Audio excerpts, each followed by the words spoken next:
El Señor esté con vosotros. Lectura del Santo Evangelio según San Mateo. En aquel tiempo, al enterarse Jesús de la muerte de Juan Bautista, se marchó de allí en barca a solas a un lugar desierto. Cuando la gente lo supo, lo siguió por tierra desde los poblados.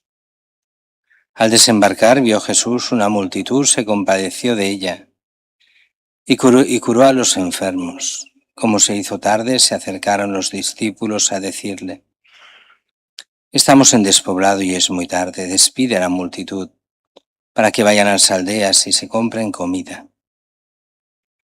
Jesús les replicó: No hace falta que vayan, dadles vosotros de comer. Ellos le replicaron: Si aquí no tenemos más que 5 panes y 2 peces. Les dijo: Traédmelos.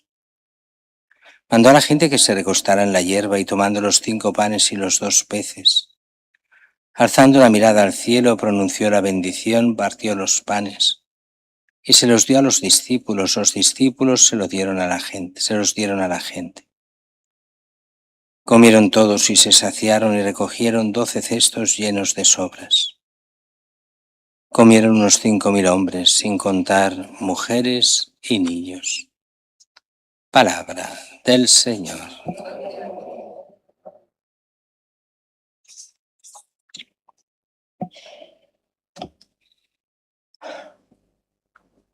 La primera lectura, el libro de Isaías, nos explica problemas que tenían en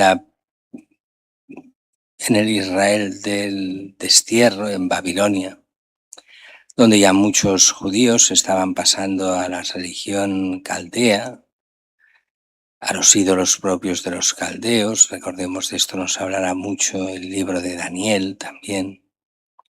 Bueno, y aquí encontramos cómo Isaías desde el exilio anima al pueblo a volver a la fe judía. Todavía Cristo no está. Y dice que acudan por agua, por todo lo que es lo necesario, pero gratis. Que se den cuenta de lo que Dios les ama y cómo les quiere. Y que vuelvan a su Señor. Es uno de los problemas típicos de Israel y típicos de nuestro tiempo.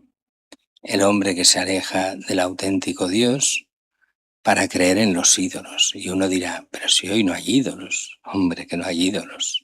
La idolatría está a flor de piel. Cuando cambias a Dios encuentras miles de ídolos. El fútbol es un ídolo. Los partidos políticos son ídolos. Las modas son ídolos. Las ideologías son ídolos. Y no lo ven. Ese es el gran problema. Y vuelve Cristo a pedirnos también que volvamos a Él, al único que tiene palabras de vida eterna. Y así van identificando los padres de la Iglesia el Evangelio de hoy, un Evangelio donde se ve, después de la muerte de Juan Bautista, Jesús se quiere tomar un tiempo libre, van en la barca con los apóstoles, quieren un lugar tranquilo. La gente les ha ido siguiendo con la mirada. No es difícil ver en un lago relativamente pequeño como es el de Genesaret, ver dónde va a parar la gente, hacia dónde va. Y le siguen multitudes, van hacia él. Y Jesús dice que se compadece de ellos. Y lo que hace es empezar a atenderlos. Y si os fijáis bien, los primeros padres de la Iglesia aquí interpretan, hacen toda una alegoría de este texto.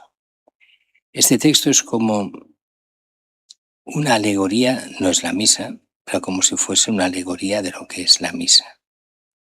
Siguen a Jesús, buscan a Jesús, van donde está Jesús. En la misa es donde encontramos especialmente a Jesús, en su palabra. Y después en el pan de vida, en la Eucaristía.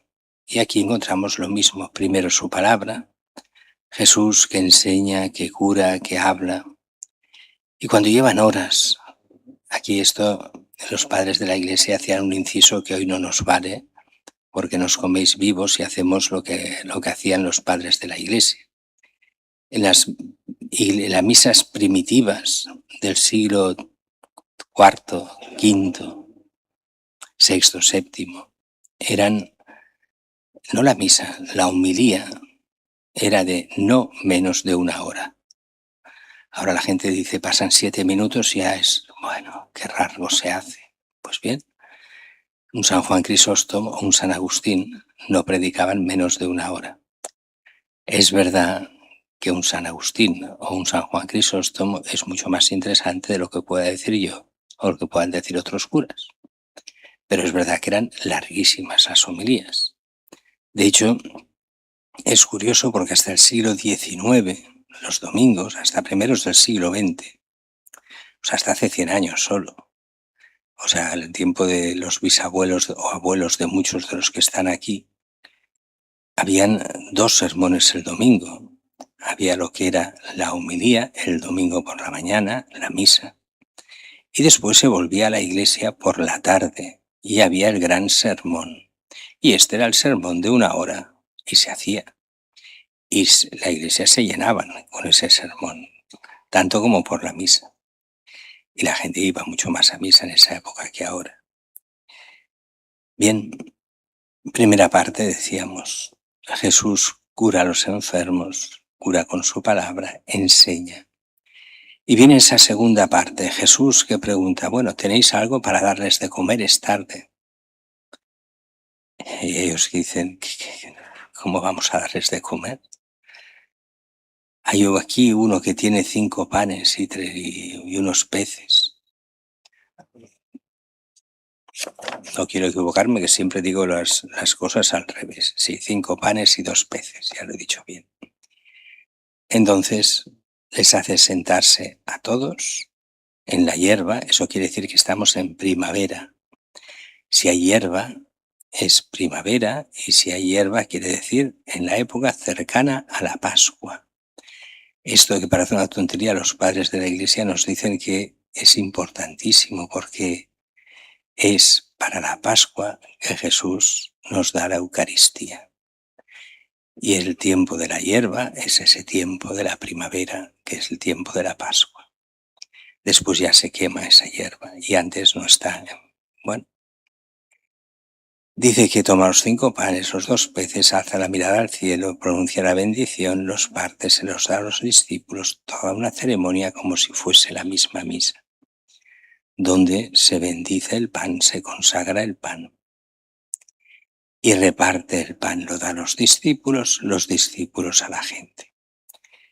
Esto nos recuerda mucho el capítulo 7 de San Juan, donde Jesús hará todo el capítulo sobre el pan de vida. Quien no come mi cuerpo, no bebe mi sangre, no tiene vida en mí. Y aquí es Cristo que reparte el pan. Todavía no es la Eucaristía eso, pero ya lo empieza a preparar. Prepara lo que será la Eucaristía, el encuentro con Cristo, donde nos alimentaremos de su palabra, lo que hacemos con las lecturas, y donde nos alimentamos con su cuerpo, el cuerpo de Cristo, con la consagración de este pan que pasa a ser Cristo mismo que se nos da. La Eucaristía muchos, lo sabéis bien, la han denigrado 1000 veces, como si esto fuese una tontería. Y sin embargo aquí está la salvación del pueblo. El que se alimenta de su palabra, el que come su cuerpo, ese es el que tiene la vida de Cristo, si vive conforme a sus enseñanzas, claro. Por la Eucaristía se llega a la salvación. Sin los sacramentos, que es presencia de Cristo, qué difícil es la salvación del hombre. Pero es verdad que el hombre de hoy es un hombre que solo mira a sí mismo. Y algunos incluso gente de muy buena voluntad, pero que nadie les ha dicho nada, ignorantes totales, la mayoría. Algunos de muy mala fe, de muy mala voluntad.